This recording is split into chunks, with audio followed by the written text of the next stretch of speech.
Hello everyone, my name is Russell Wright, and for those of you who know me, I need no introduction. And for those of you who do not, welcome, and I'll give a quick overview about my past. Over the last 15 and 20 years, and probably the last 15 is the biggest part of my information retrieval and software development. I've founded two companies that developed technology in the area of search engine retrieval, starting when Google was very young. And I've had a variety of other companies in the digital marketing space connected to information retrieval and machine learning, mostly software development and companies like ThemeZoom that dealt with early entity ideas and early keyword research, pretty much when Google was born and before, back in the days when AOL and the search engines like that no longer exist were popular. It's been a long and interesting road to the development of the pre-AI technologies, which are essentially pre-machine learning and now machine learning and artificial intelligence networks and layers. And I'm making this video, it's going to be a little bit weird. You can see I have my desktop and I haven't prepared anything, and part of it is I've spent so long analyzing ChatGPT and looking at the whole function and actually pretty much creating the outline for an entire book on neuroscience and AI combination to get a feel for how powerful the thing is. And I'm going to explain in this video why I'm going all in on the next thing that I'm doing and why I'm doing it, the concerns I have about what's happening, and why I'm burning the ships in a way. I'm keeping the best stuff in my relationships and in my technologies and in the stuff that I've done with Jimmy Kelly and several other of my friends, and what's going with us into the AI revolution, okay, or into the AI transformation. It really depends on how it goes. You can feel it, I'm sure. I'm sure that you understand what's going on. You may not understand consciously what's going on, but you may feel the angst in the world post-COVID, moving all the way into where we're going now with natural language processing and language learning models. We're going to talk a little bit about what this means, and then perhaps I can share. Nobody knows as much as all of us know, and so I'd like to just share my insights with it, and perhaps we can join together in a community, and I'll show you why I'm doing that. Also, I'm going to show you why my wife and I have decided to pretty much be full-time in the RV lifestyle. This is my RV, and it's a luxury RV it's a fifth wheel, and I'm in my RV now. I can move and go where I like to go,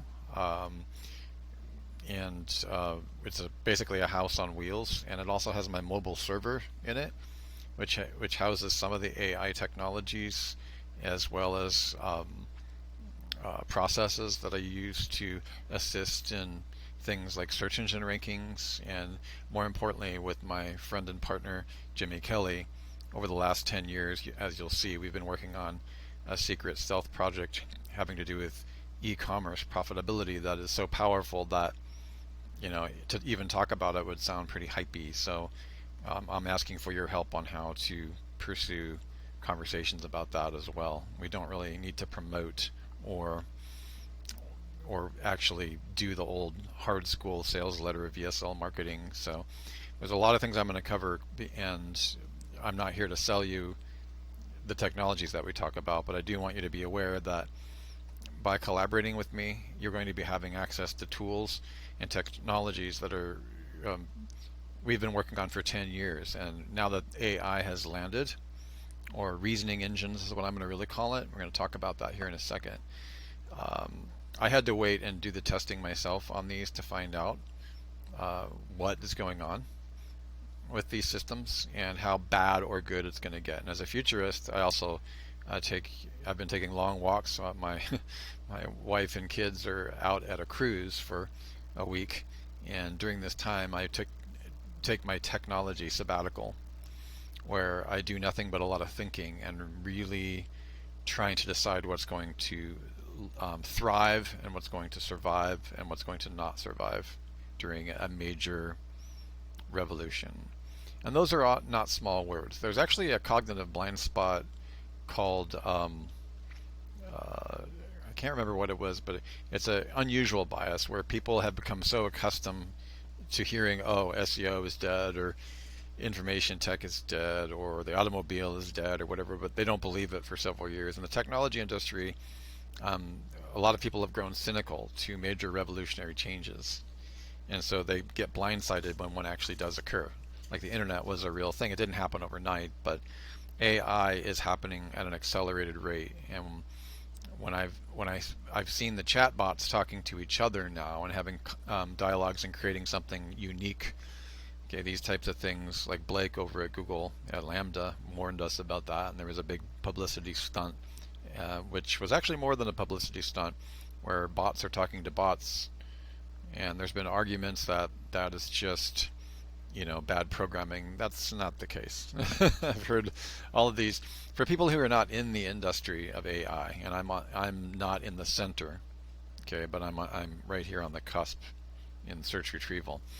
I can tell you for a fact that there are many, many things that it's okay to be very, very concerned about. And this is not science fiction. It's all happening, and over the series of some of the videos on this channel, hopefully I'll be able to help you talk about this. Anyway, this is my wife, Kaylin, and me. We have our More Ride suspension t-shirts on, and we were making a video that day. But I wanted you to know that our lifestyle, and we also have our kids with us. We move around quite a bit. We get to see a large part of the country. And right now she is in Belize on a vacation, a much needed vacation for her and the kids. I did not go because I needed to complete my thoughts about the future of AI and what it means to be cash flow positive. And so one of the things I wanted to say is that Sam Ovens is who started school.com, and I relate a lot. I can relate a lot to him. This is the idea of, he's gone all in school. He sold consulting.com, and that's a very good thing for him he understands himself. Like what was written on the wall in the chamber near the Oracle of Delphi was know thyself. We'll talk about Delphi because it's possible that the AI may be actually the new Oracle of Delphi. If you look at the McLuhan tetrad, you can see it might very well be. But I can relate. You got to focus on, if you're focusing in all directions, your energy only gets so far. But if you focus on one big thing about the one big thing, that can be far more helpful for your energy. The problem with that model is that you better make sure that you fire true and that you aim true, and that the one big thing really is about the one big thing. Okay. So what I like about what Sam here said is that he went all in on school. He refunded everybody's mastermind group. My friend Jimmy and I have refunded masterminds before as well. And this is mostly my personal confession about why I'm going to go ahead and blow the whistle on AI and pivot and start to open up my relationships, to friends and people. I mean, because of the way that I live, we can travel and meet people. I don't know how things are going to go. I've got programmer friends that don't have work now, and it's directly correlating to GPT-4. I've got people whose jobs are seriously threatened, and they have to actually learn how to become more architects and more prompt engineers and these types of things. Okay, so if you're a technologist and you're building community and you're taking life into your own hands and not waiting for it to happen to you and waiting for it to see where it's going on, perhaps we can visit your town. I've got students in the SEO and search retrieval industry that I've known for many, many years. Some of you have invited us to visit you down in Florida. One of you has a horse ranch down there, and so we need to start connecting with each other outside of just the old model of doing things.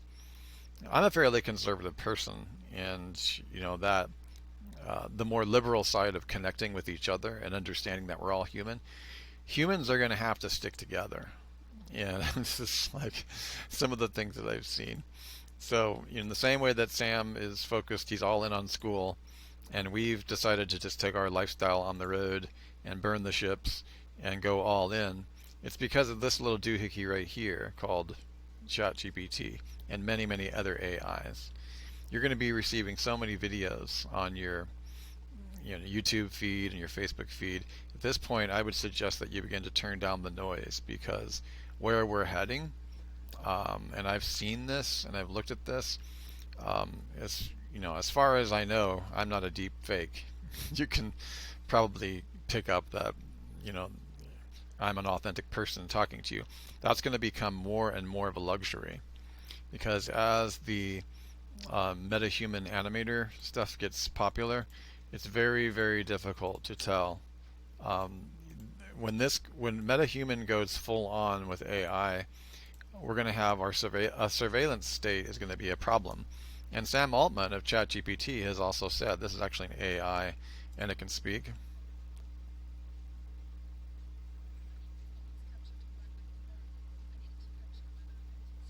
Yeah, this is crazy.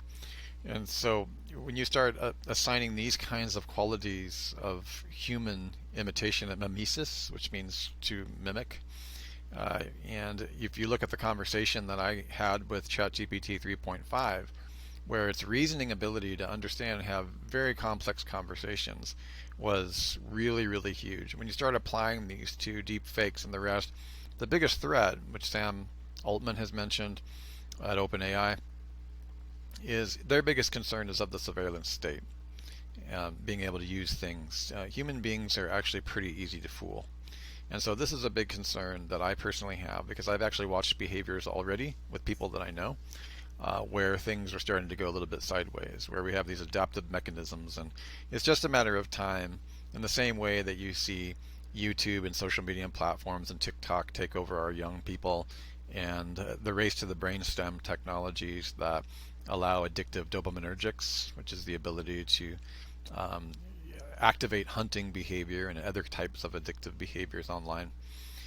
We're looking at an entirely different civilization as that moves into AI, because we already have a hard time regulating this next generation. In fact, even some of my generation has a hard time regulating themselves online. But it'll be nearly impossible when it comes to artificial intelligence. And so one of the things I wanted you to think about is what I mean by a reasoning engine and what Sam Altman means by a reasoning engine. It's not just about asking a simple question and putting it in and hoping it'll just, can you please, run my day for me? Okay, we don't have, there are a lot of, there's Hugging AI and Hugging Chat and all these other systems that are coming out to gather together all the different AI systems so that we move more and more towards general purpose AI, not to be mistaken for general AI. And so the smarter the person, in a way, the smarter you can make the AI. And I'm going to give you a couple of examples of this, is why I'm blowing the whistle on this. A reasoning engine is not just merely a prompt engineer. So if you take something advanced like the Snefman framework, Dave Snowden's amazing. He's a mentor of mine. He's incredibly intelligent. Um, he has one of the most advanced systems to deal with complexity in the world. And I've watched his stuff for many, many years. And whenever I'm looking for how to deal with complex and very disruptive things, I turn to that system. And so what I found is that ChatGPT 4 comprehends the framework of complexity analysis, which is incredibly amazing. Okay, that means you can type in a problem or a series and it'll deal with the complexity framework of Snefman system. Okay, so I would suggest you watch this video. I'll leave it in a link below, because we're dealing with ordered systems, complex systems, and chaotic systems. And so we want to make sure that our society, and Sam Altman of OpenAI has talked about this, we want to make sure that our society can handle the rapid innovative change. If change happens too quickly at too many multiple levels, we can move from complex, ordered to complex, and then complex into chaotic. And that's when you have real problems with the economy. And so we even had put up a site called Universal Basic Income, which we also call Universal Basic Cash Flow. And this entire website was written, let me just put this up here. This website was written 100% by ChatGPT 3.5. It even provided us with the weights on what it felt was the most dangerous aspects of AI and which one should be addressed first. Now, it doesn't mean that it's correct about this, but it did tend to have weights. I asked it very specifically to add what weights it thought would be the biggest priority and in which order these problems that artificial intelligence would, how they would impact our society, which ones it thought it should be addressed in what order, they were what priority. Okay, and 3.5 did a pretty good, and a big one, did a pretty good hierarchy. But first of all, universal basic income is not about socialism and doesn't promote a welfare state. Okay, um, and we're a long way from that. I think it's one of the things. In fact, we already did this last year, PPP loans and the rest. I mean, I know about 25 people. Think about this, guys. I know 25 people that receive between $40,000 and $70,000, myself included, who never had to pay it back. Let's just do an all stop. If I had like one of those record things, I'd be like, and everybody's just going along as if, oh yeah, okay, COVID happened. Well, what did we expect? So we dumped huge amounts of money into businesses, and they were all forgiven. Uh, you know, what would your grandmother or grandfather say about that? Like what? Like just think about where we are, and if you're younger, if you're in your 20s and 30s, that's a level of what the actual F that has never happened before. Okay, so the fact that this whole website could be written in under an hour and is highly intelligent and very readable with only a little bit of sculpting by me, that was phase one of my research. Okay, so I bought the, but I did have to buy the domain universalbasicincome.ai. It was an experiment. I wanted to see if AI could set up a scenario on a website, which was a project that could organize a series of ideas that could address the complexity of the problem, so that when advanced AI came out, we would be able to assign AI and humans, collaborators, to each one of those categories, and it did it just fine. This is the order that it gave it us in. Okay, and the alignment problem is one of them, but they're all included. So you can visit more about that, universalbasicincome.ai, if you want to see a website that was created almost entirely by artificial intelligence and by an early version of ChatGPT. Okay, so that's one thing that I want to say. The other thing I want to say is that it's incredibly spooky that it can understand the Snepman framework. I don't think I always don't pronounce David's work right, but you get the idea. And this word means living in multiple domains, when you exist in multiple domains. Okay, in other videos I'm going to go over what that means. The fact that we're moving from complexity into chaos right now. A lot of our systems are attempting to hold what's happening in place. You notice the collapse of SVG Bank. Okay, all that happens is Peter Thiel, flinches, and then it's all downhill from there. The bond market, there's a variety of other things that I believe were happening in Silicon Valley at that time, including everybody being on edge about AI. You got to understand, in the tech world over in the Silicon Valley and Semi Valley and over where the Google and Facebook plex are, this is a place where people live inside the tech sphere. Whether they're living in the metaverse or augmented reality or in the search engine world, there's a cluster of metaphysics that's happening there. And when something comes along, and understand that, let me back up. And the search industry in its entirety is all about content. Part of the reason I think that Sam Altman and everybody else was so incredibly surprised by how many users were brought on very, very quickly is because I don't think a lot of the world realized what comprehensive content being written, how much that had to do with how human beings are trying to manipulate, publish, and communicate with the search engines.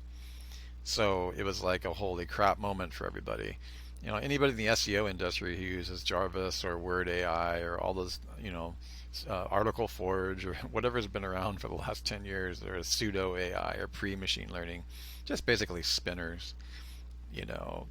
Everybody in my industry, knows that content is this coveted thing. But this is thousands of percent more powerful than that. This is why Google did have their red alert. And it's so far beyond search engines and manipulation. Like, it's an all stop. Like, I'm not even even interested in the fact that the content can fool the search engines and the rest, because as you'll see in a lot of our training that I do with Jimmy Kelly and others, and I'll put some links below, or you can actually join my school room over at school. You can see the link below to school. and it's called AI, Universal Basic Cash Flow. It's my private community where um, nobody knows as much as all of us know, and we hang out together, and maybe we might sometimes even meet up, and we try to help each other out. And I don't really know what's going to be happening in this economy. Huge amounts of money will be made, but the money will also be in flux. So back to what I was saying about content. This content deluge is not that interesting in terms of SEO ranking and the rest. Google has that nailed. Like I was saying early on, they understand. That's why they bought entity-based databases, and they've got a lot of the entity frameworks already in place, and the semantic web, firmly in place as machine learning anchors. So a lot of the technology and the money that moves through Google and of course Bing are all anchored on top of money keywords, which are associated with entities, as you can learn from Jimmy Kelly and my own work. So this is super geeky stuff, but just know that Google was very, very well prepared for the dawn of AI. I think they were still thrown off by it, okay, because their frameworks and the way that they operate with entities is, even though it's one of the powerful foundations of how they operate, a deluge of robot content still affects them. And I think that when Google had the red alert after OpenAI came out and was added to Bing, I think part of it has been that they just really expected it would take longer. They didn't expect a language learning model to knock out Lambda.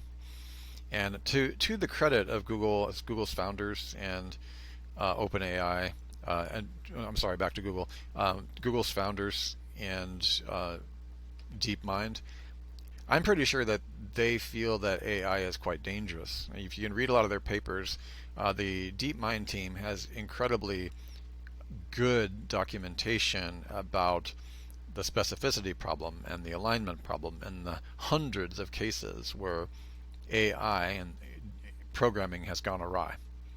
Okay, there's so many ways that it can go awry. Okay, so that's really what I wanted. But today I wanted to talk to you about how I've decided that ChatGPT is a reasoning engine that's thousands of times smarter than most humans. Okay, and that it's not even going to be used. It's not going to be used to its potential because I believe, and I include myself in this, most human beings just haven't gone deep enough into understanding how human beings reason to really understand how to really deal with that. Okay, so one of the books that I would suggest you read is it's an amazing book called The Molecule of More. And The Molecule of More deals with dopamine in the brain.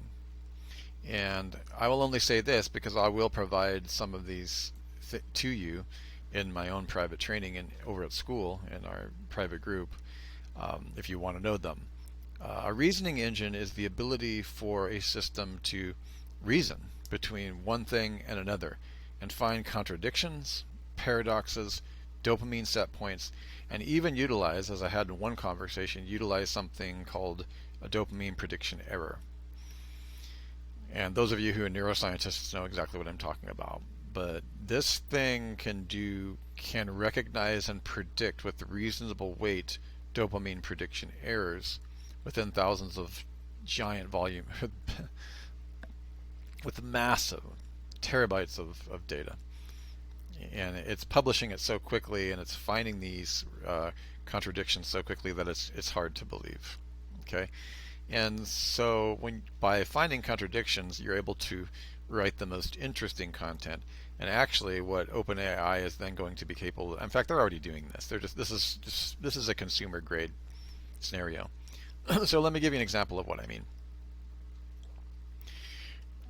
You can actually try to come up with completely new combinations of things, like I have already done. Now let's see, they may not be in memory, but I asked the ChatGPT after I wrote an outline to a book mixing Susan Blackmore's Teams or Temetics with Richard Dawkins' Selfish Gene with mimesis, Rene Girard's mimesis theory and the theory of the scapegoat.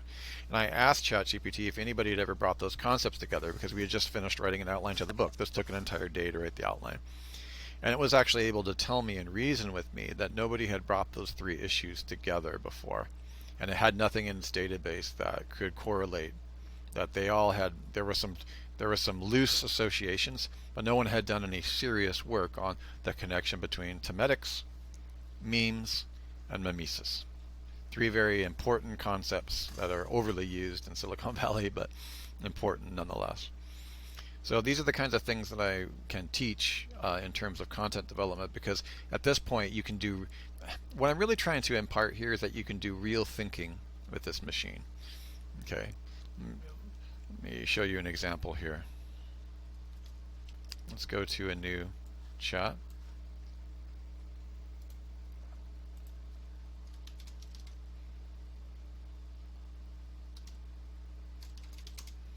Can you tell me a little known fact about the Civil War and any paradoxes that you know about it? One little known fact about the Civil War is that it had a significant impact on the development of modern medicine. Okay, so this is what I would like to bring to your attention, and we're not going to get too much deep into this. And I've done my fact checking on this. I'm able to find a giant pile of ideas and sift through whether something is a paradox or little known fact. It knows if a fact is obscure or if it's little known. It'll help me find paradoxes and anything else that generates dopamine prediction error. And once you actually begin to understand the language of dopamine prediction error, and you can read The Molecule of More, you can also read the book called Satisfaction, which is a little bit older on dopaminergics. But the challenge that we have here is that the reasoning is so good that it does generate dopamine prediction error, and it's very, very good. This means that it has actually reasoning capability at a light speed that can find new and innovative patterns and ideas. Now, for those of you who are advanced AI or even intermediate AI, I know that you already know everything I'm saying. But to the common user, this human natural language or language learning interface is basically a massive pattern recognition, and most humans don't necessarily understand what pattern recognition means through giant corpus of data. And it really has to do with unique novelty. So for example, a paradox is a type of novelty. A little known fact is a type of novelty. And where novelty crosses over with creativity, you have invention. And this is so advanced, the amount of work I've done repeating it, it's having conversations that feel quite sentient, and it's got the uncanny kind of, it's beyond the uncanny valley, which you can look up. It's uncanny. So this can be used for more than just spitting out fake content and shoving it down through the search engines and trying to rank and stuff. By the way, that only has a very small part now after their entity database acquisitions, to do with the ranking factors. But again, we're several paradigms out. So this is what I'm trying to show you, is that it's a reasoning engine. It can find novelty, and then you can use that novelty to then generate a headline. You can unbury the lead with that headline. Okay, so we'll have a training module to show you how to do that. I've looked far and wide, and just none of those things, I haven't seen any of those types of prompts really exist yet. I'm sure there's other neuroscientists that are on to it, but you get to the root of that stuff, and you're going to get to the root of what's interesting about the giant pile of data that they've been trained on. Okay, I'll do another video on data pollution and database pollution, because what we really do not want to have happen is we do not want any of these artificial language learning model databases to be polluted. And I will share a video with you by the Naval Intelligence Academy, I think it's called, and where they talk about information warfare. I am formal intelligence. This is the ship that I was on in the 80s. I had a secret clearance. I spent a lot of time next to cryptos, and I was an electronic warfare technician, and hung out with a whole lot of intelligent people.